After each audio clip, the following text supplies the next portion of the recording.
Programa Papo de Quinta. Oferecimento Instituto Arte Musical. Foto e Arte.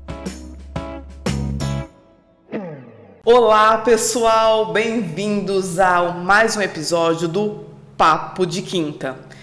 E esse episódio eu gostaria de conversar com vocês agora no comecinho e trazer uma reflexão à tona. Quando nós falamos a palavra deficiência, o que vem na sua cabeça? Você tem alguma deficiência?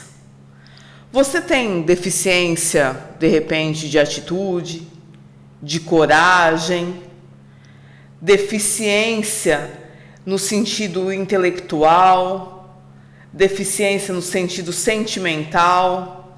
Você tem deficiência de amor, de caridade, de afeto, de empatia?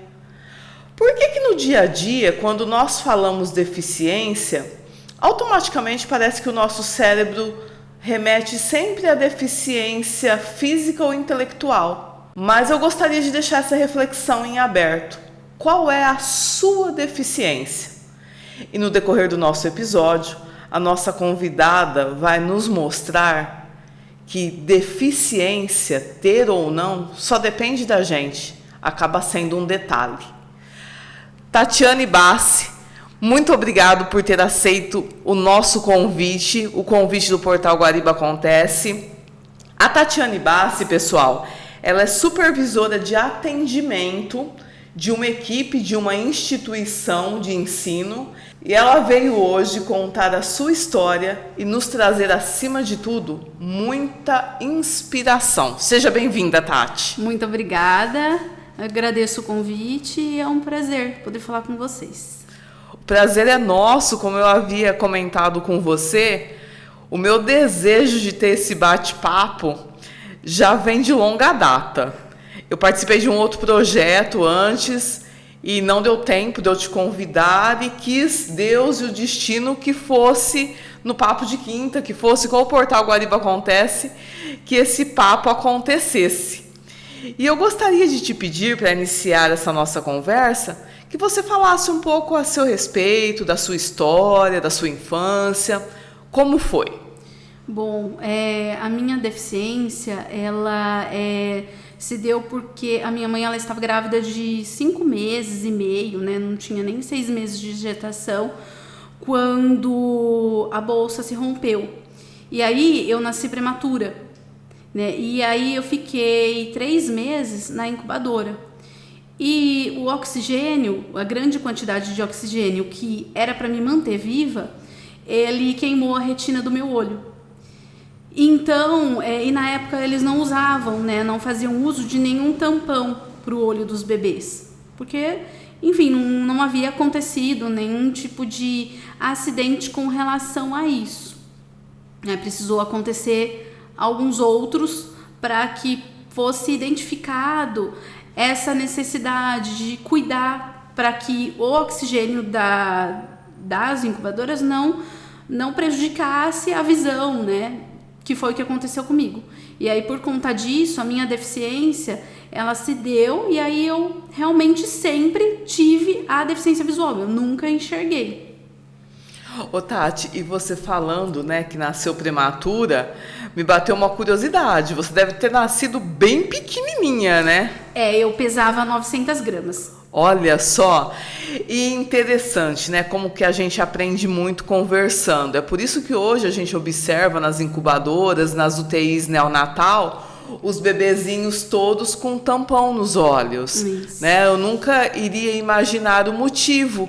Eu te confesso que eu pensava até que era única e exclusivamente para simular o ambiente do útero, né? O ambiente do ventre. E não, tem um motivo além disso, que é preservar a visão, então, dos bebês. Também, exato.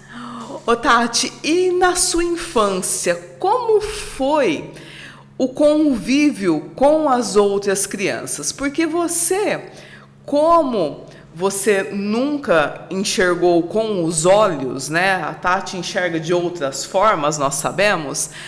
Para você era uma coisa relativamente natural.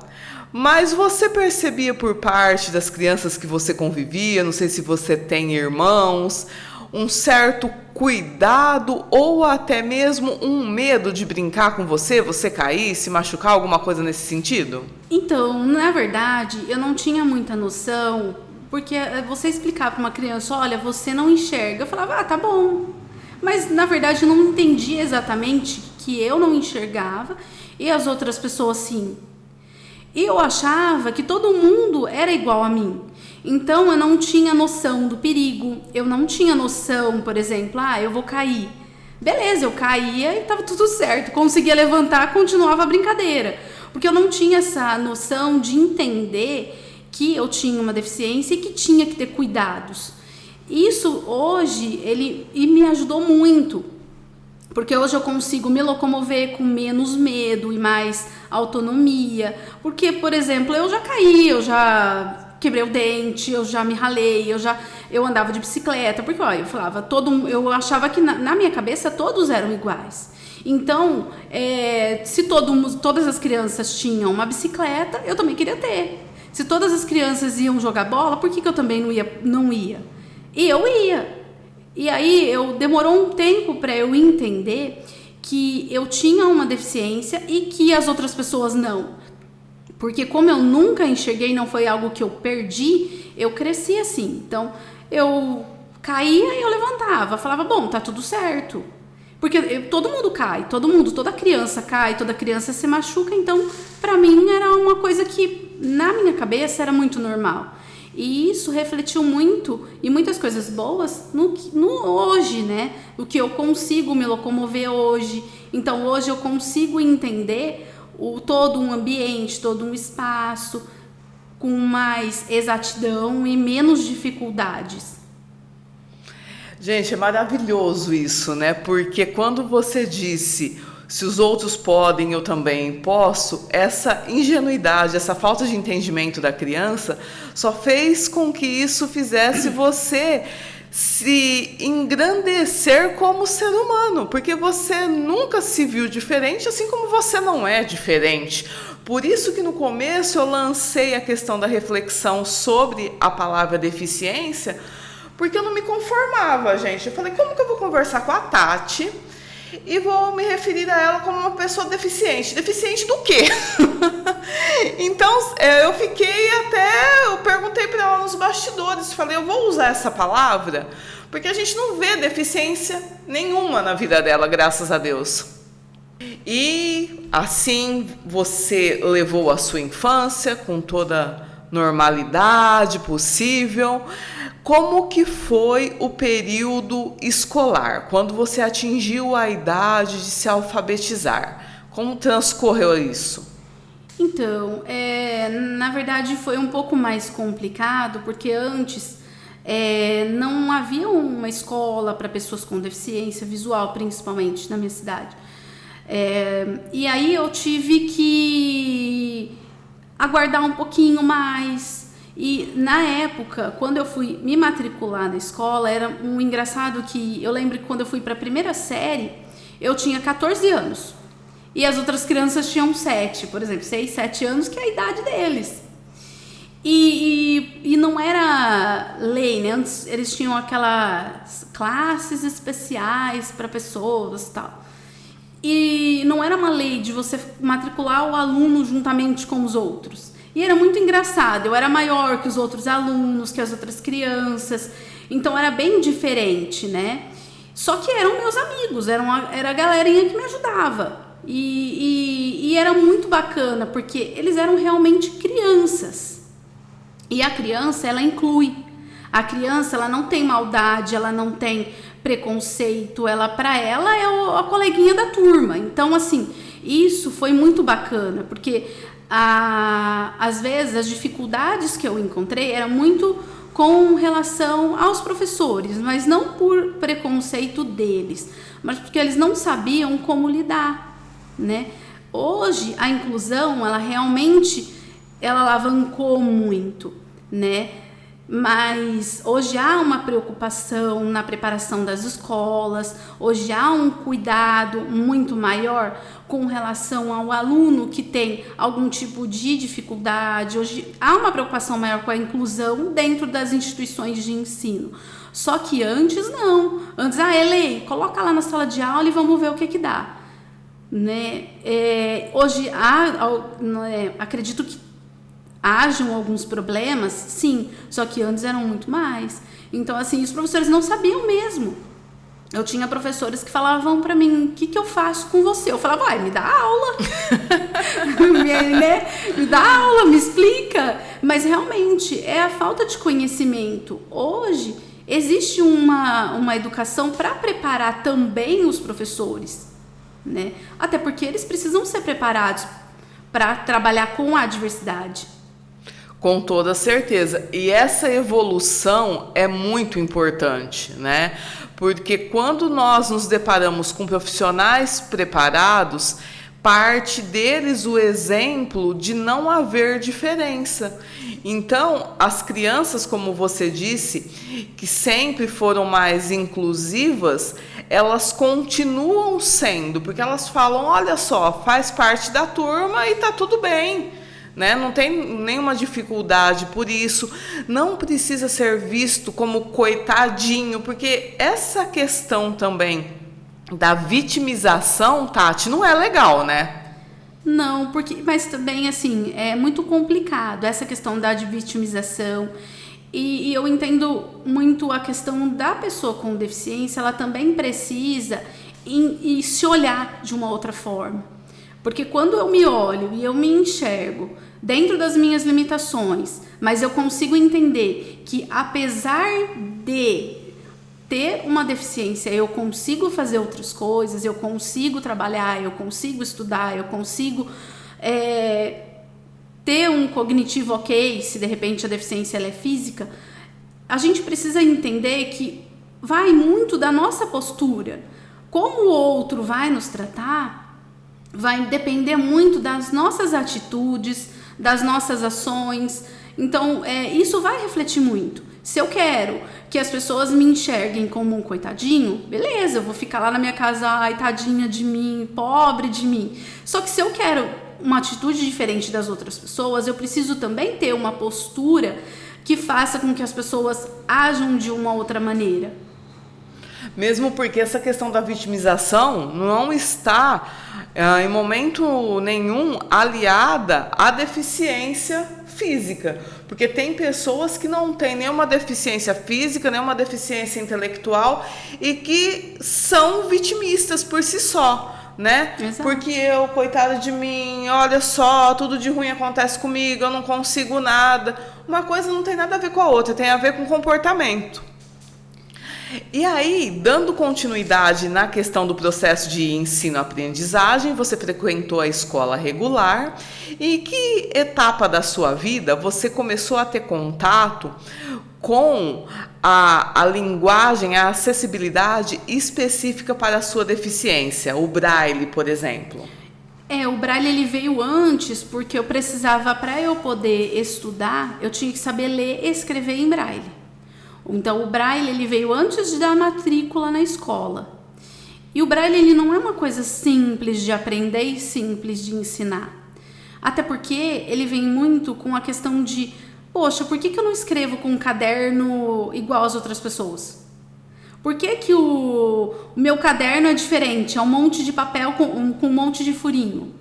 E aí, é muito também a questão de trabalhar a aceitação. E aí, o Braille, ele realmente, ele é diferente. Então, você primeiro tem que se aceitar, depois aprender o Braille, depois se matricular. Então, assim, tem todo um processo, é toda uma caminhada que a gente precisa percorrer, né? O Braille, ele é muito sensorial, você vai tocar, você tem que sentir as letras, você tem que... E aí você tem que usar muito... decorar mesmo, você tem que usar muito aquela parte cognitiva, você tem que ler de um jeito, escrever de outro, né? São os lados diferentes, a leitura ela é feita de forma espelhada.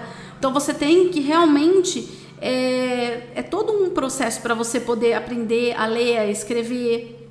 Então tem todo um acompanhamento, né? Naquela época, como você disse, não havia na cidade uma escola específica para deficientes visuais. Então você aprendeu o Braille de que forma? Através de aulas particulares? Não, na verdade, no começo tínhamos 3 alunos com deficiência na cidade, e aí foi, em uma instituição, foi liberado um espaço. Nessa instituição, que também é uma instituição de pessoas com deficiência, foi aberto um espaço, uma sala de aula nessa instituição, porque para você abrir uma escola é preciso um número de alunos. E aí essa nossa professora, ela ia para São Paulo, ela fazia todo o treinamento, ela aprendia o Braille e vinha passar para a gente. Então, no começo eram 3 alunos, e aí foi aumentando até que hoje eles têm uma escola. Passei por essa escola, né? E hoje, assim, eles atendem muito mais alunos. Saiu dessa instituição, onde era uma instituição também para pessoas com deficiência, saiu dessa instituição. Hoje eles têm um projeto mais independente e tem um número bem grande de alunos, mas ele começou realmente com muito pouco. Porque hoje atende a região toda, mas antes eles começaram com muitos 3, 4 alunos, e aí foi aumentando, enfim. Mas foi todo um trabalho que foi tido. Aí essa professora, ela tinha que viajar muito para aprender o Braille, para poder explicar pra gente. Então, assim, que para uma pessoa que enxerga é complicado, né? Porque a pessoa que é cega ou deficiente visual, ela lê com as mãos. A pessoa que enxerga, ela não precisa, ela tem o olho, então ela lê com os olhos. Então, é todo um treinamento que a pessoa tem que ter. E não é só o Braille, é a orientação em mobilidade, que é quando você anda com a bengala. Então, são atividades das vidas que você vai fazer, aprender rotinas do dia a dia. Então, é todo um processo que a gente passa, né? Tanto de quem perde a visão quando é bebê, até quando quem acaba perdendo por algum motivo, enfim, alguma coisa que aconteça na vida. Então, são todos os processos que a pessoa tem que passar. Sim, e conforme você foi crescendo, estudando, você é uma pessoa extremamente comunicativa, tanto que hoje você é supervisora de atendimento, né? A Tati é a chefe que coordena o atendimento na instituição. Profissionalmente, você começou a se descobrir já nessa área, ou você pensou em seguir outros caminhos e se descobriu uma comunicadora que se tornou uma expert em atendimento? Na verdade, eu comecei a fazer uma graduação, comecei a fazer direito. E aí, no primeiro bimestre, estava tudo bem. Só que aí, a hora que começou a parte penal, eu falei, não quero mais. E aí, no mesmo dia, eu já resolvi trocar de curso. E aí, eu troquei por secretariado. E aí, foi algo que me encantou. E depois, eu já trabalhava em outro lugar. Porque onde eu trabalho hoje não é a minha primeira oportunidade de trabalho. Eu já trabalhei, aí eu já saí do emprego, já mudei, aí depois já também saí, tive experiências negativas, assim como todo mundo tem, e aí fui procurar emprego, né, aquilo de entregar currículo, que todo mundo passa por isso, também vivenciei isso, e aí fiz uma pós-graduação em relacionamento com o cliente, e as coisas foram caminhando, que atendimento é uma coisa que eu gosto. E aí, de repente, surgiu a vaga para supervisão e eu queria continuar ali. Eu falei, bom, acho que eu vou tentar para ver o que acontece. E acabou que deu certo. Hoje eu faço um trabalho que é com a equipe, para que a equipe encante o cliente, que é uma coisa que eu acredito muito. A gente lida com sonhos, que é algo que é muito importante quando a gente vai trabalhar com o outro, né? São sonhos, são coisas que a pessoa realmente quer conquistar. E às vezes ela nem sabe, né? Então é muito prazeroso você fazer a diferença na vida das outras pessoas. E hoje eu tenho uma equipe, eu tento fazer a diferença na vida da minha equipe para que elas consigam entregar algo que realmente faça a diferença para o nosso cliente final, mas que realmente faça muito sentido para a vida delas também. A Tati, pessoal, além dela coordenar, né, dela ser supervisora dessa equipe, ela também faz parte do processo seletivo, do processo de contratação. Quando alguém vai passar a integrar a equipe, você também faz parte dessa seleção, né, Tati? Isso. A gente acaba... Você tem que ver, né? E analisar também as pessoas e entender, porque hoje em dia é complicado. Por exemplo, eu tenho uma deficiência. Para eu selecionar uma pessoa para trabalhar comigo, eu também preciso ter esse olhar e tentar fazer com que eu consiga escolher alguém que realmente tenha essa mesma visão de entender que aquela pessoa que não enxerga pode sim ser alguém que vá te passar algum aprendizado.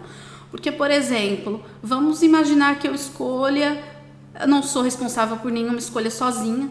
Que bom, né? Toda uma equipe, não faço né? Isso sozinha, mas assim, é muito complicado quando você tem uma pessoa com deficiência na equipe e aí, de repente, vem trabalhar alguém que acaba que não é muito a favor da inclusão, que não enxerga a pessoa com deficiência como um profissional. E aí é muito difícil, é muito doloroso para a pessoa que vai trabalhar, para a pessoa com deficiência. Então, assim, a minha equipe, ela precisa me enxergar, claro, como supervisora delas, mas como alguém que pode passar algum tipo de conhecimento, mas olhar para mim como uma profissional. Alguém que pode auxiliar e contribuir. Porque eu não sou só supervisora, eu também atendo, eu também vou lá, eu faço matrícula, coloco a mão na massa, a gente também faz parte, faço o operacional também. Né? Se eu tiver que atender alguém, eu vou lá, eu atendo, enfim. Mas eu acho que é isso, você fazer com que as pessoas te olhem dessa forma e entender que o outro, ele também precisa ter o olhar dele. E, infelizmente, a gente não muda o outro, né? Então, os processos, eles são importantes a gente participar por conta disso. Ô Tati, hoje em dia, infelizmente, a gente ainda vê deficiência no atendimento, né? Seja nos mais variados estabelecimentos, desde uma loja, um escritório, uma instituição de saúde, coisas que são relativamente básicas para quem atua na área, assim como você, mas que faz ainda com que o cliente saia insatisfeito, né? Isso é lamentável. É a questão da empatia, né? Como eu gostaria de ser recebido, como eu gostaria de ser atendido, como eu gostaria, né? Muito isso, a gente tem que fazer para o outro aquilo que a gente gostaria para a gente. Né? E sempre entender que o outro ele tem a sua necessidade, entender que o outro ele não tá ali porque de repente ele quer, de repente ele não tem outra opção e a gente tem que estar ali, se entregar, tá ali exatamente para fazer o melhor. É para isso que a gente sai de casa todos os dias, né? Porque se realmente não fizer sentido, não tem o porquê. Para que eu vou atender com má vontade? Não adianta eu olhar no olho se eu não olhar para ele. Então, assim, é muito isso. Eu não olho no olho de cliente nenhum. Só que eu olho para ele. Da maneira que ele precisa ser olhado. Né? Da maneira que ele precisa ser visto. E isso não tem a ver com enxergar exatamente a roupa que a pessoa tá. Não tem a ver com você olhar... a roupa, a vestimenta, se tá maquiado ou não, se tem carro do ano ou não, isso não tem a ver. Tem a ver com você olhar para a pessoa na essência mesmo, daquilo que ela realmente é e o que ela pode trazer e o que a gente pode oferecer. Quando eu te conheci, eu me lembro que foi a primeira vez que eu fui na instituição, o que me encantou em você como profissional foi que eu cheguei lá pensando, eu vou perguntar isso, perguntar aquilo, eu fui obter informações a respeito de um curso para uma terceira pessoa. E quando eu sentei e te perguntei, e você começou a me atender, você foi explicando tudo de um jeito tão leve, tão didático, tão claro, que quando você terminou de explicar, você já havia respondido todas aquelas dúvidas que eu cheguei lá, eu não precisei te perguntar. Então eu falei, esse é um atendimento de excelência.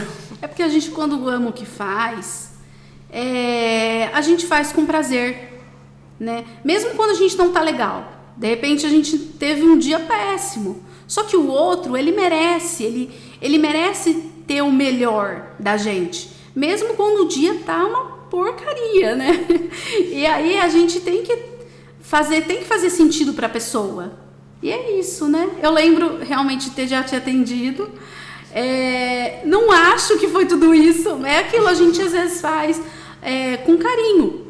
E assim, tentar fazer com que aquele atendimento seja único. Por exemplo, hoje eu atendo um pouco menos, mas eu sempre falo para as meninas, para a minha equipe, que a gente tem que atender aquele como se fosse o melhor cliente da gente, porque é assim que eu sempre fiz. O atendimento da minha vida. E não, atendi umas 50 pessoas no mesmo dia. Mas não, é aquele que é da minha vida, entendeu? É aquele que realmente eu vou fazer o melhor. E é isso, você está no final do dia com a sensação de dever cumprido. Não foi só mais um. Não, foi o melhor. E você tem a noção de quantas pessoas você inspira e motiva ao atendê-las? Então, não. Eu não tenho a pretensão de nada disso. Eu simplesmente faço o melhor que eu consigo. Mas não tenho a pretensão de ser exemplo, de ser admirada, de ter algum tipo de mérito, algum tipo de elogio, algum tipo... Não, eu faço o melhor que eu consigo dentro das minhas possibilidades. E só. E você sabe que agora, né, conversando com você, o pessoal vai assistir esse programa, muitas pessoas que já te conhecem, você é extremamente conhecida, mas eu vou em nome de todas as pessoas que convivem com você, que você já atendeu ou ainda atende diariamente, verbalizar o quanto você inspira, sem ter pretensão nenhuma, sem fazer isso de maneira proposital, mas você é uma inspiração como ser humano, como profissional. Como eu te falei, eu sou uma pessoa, eu gosto muito da área da comunicação e eu presto muita atenção nessa questão profissional mesmo. E torno a repetir, quando eu fui atendida por você, eu falei, nossa, foi um dos melhores atendimentos que eu recebi na minha vida. E quando a pessoa, além disso, ela observa, né, a chamada deficiência, é uma motivação, Tati, para aquela pessoa. Eu tenho certeza que tem pessoas que já mudaram sua atitude, que já mudaram suas vidas graças a um contato com você. E você nem faz ideia. Fiquei sem palavras, mas é isso. Eu acho que a gente tem que ter um propósito na vida, que é fazer a diferença na vida das outras pessoas. Eu só retribuo aquilo que eu também recebo. Então é isso. Gente, olha só, né? Faça o seu melhor sempre. Como a Tati disse, é sair de casa com aquele objetivo, com aquele propósito. Não importa a profissão que a gente tenha, não importa a atividade que a gente vá desempenhar, mas fazer da melhor maneira, dar o melhor de si, que com certeza o retorno vem, a recompensa vem. Nem tudo na vida é só dinheiro. Nós não estamos falando necessariamente de recompensa e de retorno em termos profissionais, Mas nada mais incrível do que a relação interpessoal. E isso, quando a gente tem a oportunidade de lidar com pessoas, é magnífico. Tati, você já foi convidada para ministrar curso de qualidade, excelência no atendimento, palestras, algo nesse sentido? Eu já... Às vezes eu entro em sala, falo com os alunos, sempre que há a necessidade, eu participo sim de algumas coisas nesse sentido. De dar aula, não, né? Assim, eu acho que todo mundo é um pouquinho educador, né? E aí, isso na vida, né? Então, assim... Mas às vezes, sempre que tem alguma atividade ou outra, eu acho que essa é uma experiência, né? Uma experiência bacana que a gente tem que aproveitar. Assim como a experiência de hoje, que está sendo muito bacana, poder falar com o pessoal, poder fazer, passar uma mensagem mesmo de otimismo, para que as pessoas entendam que cada um pode fazer o melhor, sim, dentro das suas necessidades, dentro das suas dificuldades. Eu tenho uma deficiência que ela é visível, só que muitas pessoas têm deficiências que são invisíveis, né? E a gente, às vezes, oferece ajuda para quem a gente está vendo que precisa, mas, de repente, tem alguém ali do lado da gente que visualmente é perfeito, mas precisa de um monte de ajudas. Então, assim, da gente entender que a gente precisa também olhar para o outro com um pouco mais de empatia, com um pouco mais de carinho, e olhar e entender que o outro também precisa ser acolhido, né? Então, assim, toda a experiência ela é válida no contato com o outro, nas interações, no nosso dia a dia. Então, é muito bacana. E toda essa observação que você fez, ela é fundamental também para lidar com as adversidades do dia a dia no trabalho, porque assim como todos os trabalhos, atender, lidar com o cliente, a gente não sabe o que ele está passando, o que ele está sentindo. Existem situações conflituosas. Você, por exemplo, quando observa que alguma pessoa da sua equipe está tendo dificuldade em lidar com uma determinada situação, como você age? Qual é a sua postura? Você intervém e procura sanar aquele problema? Ou você observa, deixa a pessoa conduzir e a instrui depois para uma próxima experiência? Eu acredito muito que é legal a ideia de você fazer junto. Se eu identifico alguma questão, vamos juntos, né? Vamos com calma, com paciência. E aí é claro que se de repente é uma pessoa difícil, por que não fazer aquele atendimento em conjunto? Se a pessoa, ela mesma vai conseguir conduzir, finalizar, é só dar ali um auxíliozinho, às vezes está do lado, você não precisa nem falar nada, você está junto, está ali perto, a pessoa já se sente confiante, já entende que ela não está sozinha, porque é uma coisa que eu sempre falo para minha equipe, todos nós estamos juntos, é uma parceria, ninguém faz nada sozinho. Porque não é porque eu sou supervisora eu sou melhor. Não, somos todos juntos. Muitas das vezes elas são os olhos que eu não tenho para poder enxergar para mim alguma coisa que eu não consigo ver. E a parceria, né? É parceria, é estar junto, é fazer isso junto. E em relação, agora a gente vai mudar um pouquinho, né? O enfoque, vamos do profissional para o seu dia a dia. Eu gostaria que você instruísse, né, os nossos espectadores em relação a como se comportar quando se depara com um deficiente visual. Porque a sensação que a gente tem é que essa pessoa está sempre precisando de ajuda, né? Como eu comentei com você, o detalhe que eu li da pessoa já chegar tocando no deficiente visual, e isso faz com que ele se assuste, não sabe qual é a finalidade do toque, sempre verbalizar primeiro. Qual é o comportamento adequado no sentido de realmente podermos ter empatia e auxiliar, e não assustar e atrapalhar?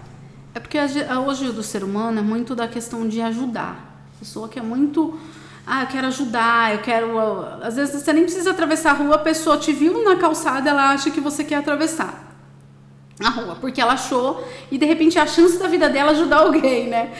E aí, na verdade, eu acho que é você perguntar pra pessoa, olha, como eu consigo te ajudar? Olha, você quer minha ajuda? Eu quero muito te ajudar. É se apresentar, falar, olha, meu nome, por exemplo, meu nome é Tati, eu queria te ajudar. Como que eu consigo te ajudar? Isso independente da deficiência, pode ser um cadeirante, você não pode sair pegando na pessoa, né? Eu acho que acaba sendo algo que invasivo, às vezes a pessoa nem quer ajuda, ela nem tá precisando, ela consegue se locomover.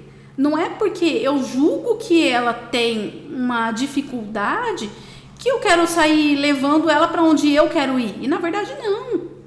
Então acho que é muito isso de você parar e olhar para o outro e falar, não, deixa eu só ver como eu consigo ajudar. E acho que para todo mundo, independente de ter deficiência ou não, né? É olhar para o outro e falar, olha, você precisa de algum auxílio? Se você precisar, eu tô aqui. Como que eu consigo te ajudar? Eu acho que isso faz toda a diferença. Ao invés da pessoa sair intervindo na vida do outro, sair interferindo nas coisas do outro, sem perguntar, né? Muito de você olhar com calma para o outro, sem sair ligando o piloto automático e sair fazendo, né? Então a gente tem que olhar para o outro com empatia, sim, entender que ele precisa de ajuda, mas e perguntar, porque a melhor pessoa para falar como ela quer ser ajudada é a própria pessoa que precisa de ajuda. E não ter vergonha de perguntar, porque às vezes a gente tem vontade de ajudar, tem vergonha de perguntar. Fica olhando, mas não faz nada. Não faz nada. Vai embora e fica com aquela sensação de vazio. Poxa, eu poderia ter ajudado. Poxa, pode ser que estivesse precisando de ajuda e eu fiquei com vergonha de perguntar. Então, pergunte, né, Tati? Exato. Tati, nós estamos indo para a reta final do nosso bate-papo, mas tem um outro aspecto que eu gostaria que você falasse da importância, né? Hoje nós vivemos em um mundo totalmente tecnológico e ninguém está fadado a viver sem tecnologia. Tanto que você faz uso das redes sociais, você trabalha em uma instituição de ensino que ela tem um sistema, tem todo um protocolo de inscrição, de matrícula. Qual a importância dessas ferramentas de tecnologia terem essa acessibilidade? Isso ajuda muito a gente no dia a dia, né? Eu lembro que o primeiro celular que eu tive, não é nem por fazer muito tempo, ter passado muito tempo, mas é porque a tecnologia ela avança muito rápido. Ele nem falava. Hoje eu tenho um celular que fala, hoje eu tenho, se eu preciso saber a cor de uma roupa, eu tiro uma foto, o aplicativo ele lê para mim. Se eu preciso, de repente, de saber o valor de um dinheiro, eu consigo verificar sozinha. Então, assim, a tecnologia, ela trabalha muito a favor de quem tem algum tipo de deficiência. Só que, infelizmente, a tecnologia, ela não é tão acessível para todo mundo no sentido de valor. Hoje eu consigo ter algumas coisas porque eu trabalho e eu consigo comprar. Só que muitas pessoas com deficiência visual ou qualquer outro tipo de deficiência, ela não tem acesso à tecnologia, não é porque ela não quer, é porque ela não tem condições. Às vezes o pai e a mãe, ele não consegue comprar um celular para o filho que seja acessível. Então, infelizmente, algo que a gente lamenta muito é isso, é o valor, tudo muito caro, né? Então, é acessível para quem consegue ter dinheiro e comprar, mas para quem não tem, né? Para quem não consegue colocar comida dentro de casa, não tem o que fazer. Vai ter um computador acessível? Não tem como, não consegue comprar. Então, assim, a tecnologia, ela ajuda muito, mas hoje, infelizmente, tudo é muito caro. Infelizmente, ainda não é para todos, né? Infelizmente, não.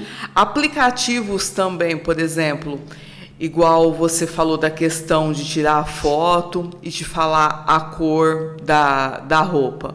Existem aplicativos específicos e esses aplicativos, na sua maioria, eles são pagos, são gratuitos? A maioria são pagos, a maioria, mas assim, alguns deles você paga uma vez para sempre. Então, mas mesmo assim, eles são pagos. Não é barato, né? Então, é complicado. É muito difícil. E outra coisa também, né, fundamental, que graças a Deus a instituição que você trabalha, ela oferece, que é importante todo estabelecimento fornecer também, são as condições de trabalho para o deficiente, independente de qual deficiência seja. Sim. Né? Eu já trabalhei em lugar, Fá, que eu tinha que levar o meu próprio computador, se eu quisesse trabalhar.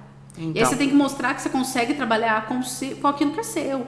Então, assim, e aí até que ponto isso é bacana? Tá, beleza, me proporcionou aprendizado, mas é muito ruim. Então, hoje em dia, as empresas, às vezes, elas deixam de contratar pessoas com algum tipo de deficiência porque elas não querem pagar.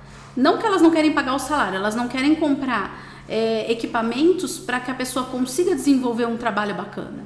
E aí, fala assim, mas não consegue fazer, a pessoa não consegue trabalhar, por quê? Porque ela não tem condições de trabalho, não porque ela não tem a capacidade, mas porque ela não consegue trabalhar, porque ela não tem os equipamentos necessários que ela precisa para desenvolver um trabalho bacana como todo mundo. E isso também decorre muito de uma mente limitada, né?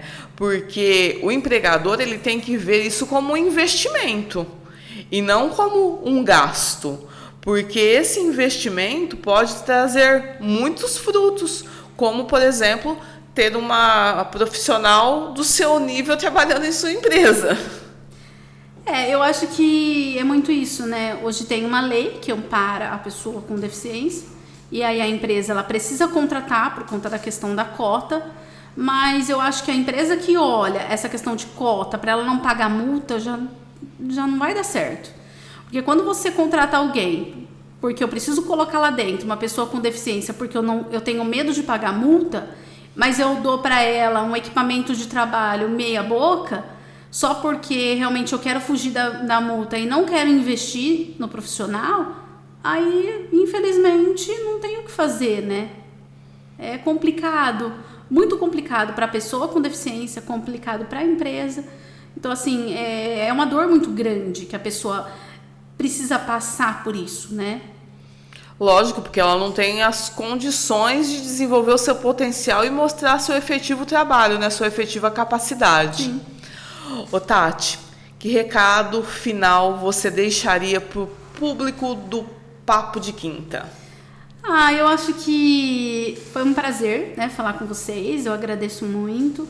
E para quem está assistindo, eu acho que eu só queria deixar o seguinte recado: acredite no seu potencial, olhe para você com mais carinho, sabe? A gente precisa se olhar com mais carinho para os nossos problemas, carinho para as nossas necessidades, e a gente tem que olhar para frente e entender onde é que eu quero chegar, o que eu quero fazer da minha vida para fazer sentido para mim primeiro, né? Para fazer sentido no meu dia a dia.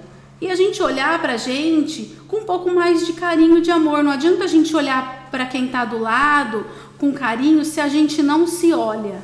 Se a gente só se olha lá para arrumar o cabelo na frente do espelho. Não, a gente tem que se olhar. A gente tem que se olhar, se conhecer, entender onde é que são as nossas dores, as nossas limitações, as nossas dificuldades, aquilo que nos dá prazer e onde a gente quer chegar. Qual é o seu sonho? Muito isso. O que eu quero para a minha vida, né?